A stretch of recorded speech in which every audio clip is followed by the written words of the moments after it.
everyone and welcome back to my channel. My name is Alina and if you're new here, I make videos like this about books, writing and being an author with all the pleasure and pain it comes with. I have to apologize, I think there is a bit of an echo in my room, but I'm still renovating things and my choices were this room with kind of good light and very white walls, or a room filled with all the furniture from our apartment, which was really not a great idea. So I apologize if there's quite a bit of echo, but I wanted to get a video out for you, so this is the compromise. So let's get started. Today we're talking about the things you should be doing before you even publish your first book. So what you should do to get ready for it and prepare yourself for a successful writing career. Hopefully. The first thing you have to do, and I have about 5 of them for you today. The first one is to do your research. Before you start anything or while you're drafting your first manuscript, you should invest a lot of time into researching everything. What writing skills should you be honing? What kind of publishing best suits you? Are you going to be self-published or are you going to go through traditional publishing? Should you be looking into getting an agent? Should you be looking into, learning the tricks you'll need to be a successful self-published author, like how to find an editor, how to find a good cover artist, or how to format your own books, which is always delightful. Anyway, all of this will help you along the way because you know exactly what best suits you, what you should be focusing on, and how to, get started with everything. The second thing you should do is build your author platform. This entails quite a few things. First of all, you'll have to build a web presence. You'll have to have a website or a page, even a static page where people can go and find out more about you. The main purpose for this is you will have to be directing traffic to it so that you can introduce people to your writing, to your personality, to where they can find your books and stuff like that. If you don't want to build a website, you're not comfortable with it, your Amazon author page will suffice at first. So make sure that's properly edited, that you have all the relevant information about yourself, like your bio, your qualifications, something quirky about yourself, and then use that page to direct new readers to it. The second part of your platform would be building a social media presence. You do not have to be on all social media. I am on most of them. I am on Facebook, on Twitter, on Instagram, and here on YouTube. But I've been working on these platforms for years, and it wasn't always about my writing, or not about my fiction writing. But you should establish a presence, find your voice, and start interacting with people. The third and most important part of your platform is your newsletter. Like it or not, that's a way to build sales, build relationships with your readers and with fellow authors, and it's always a great tool to keep in touch. Of course, we're going into a bit of a chicken and egg because you need a book to start a newsletter and you need a newsletter to sell your book.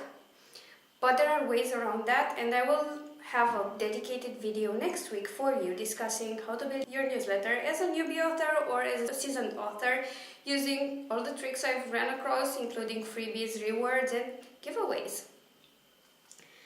Okay, now that you're done with establishing your platform, we go to number 3. Plan your writing career.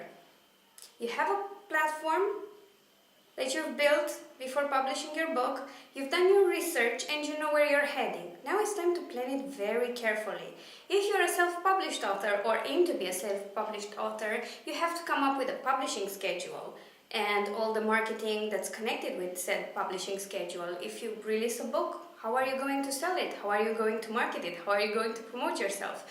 You have to be very clear about all these things before you publish your first book. The alternative to this is just to release the book and twiddle your thumbs and, wait for sales to come. Sales do come out of the blue sometimes, but not very often. If you don't get out there and interact with people and get to know your readers, it won't do much. So you need a plan to how you're going to, get all these awesome sales for your brilliant book. And this brings us to the fourth thing you should do, which is, connect with other authors and with your readers. Social media is great at that. You can interact with authors from across the world. You can join support groups for authors. You can, tweet your readers and find out what they're interested in. It's fairly easy to do it without, ever moving from your desk or bedroom or, your city, and it's fine, it's perfect, it works. Another way to build connections and network and get to know people is to attend author conferences. This, of course, entails quite a bit of an investment, but if you're serious about your career and think listening other authors talk about their experiences and talking to them one-on-one in person might help, then by all means do it. I haven't ever gone to an author conference before being published, but I found it quite useful after being published. I had already established a social media presence, I had a lot of author friends, so it was really nice to see people recognizing me at these conferences, but they were invaluable. Should you go to all of them? No, just pick a few that match your style and your genre and your goals and go for it.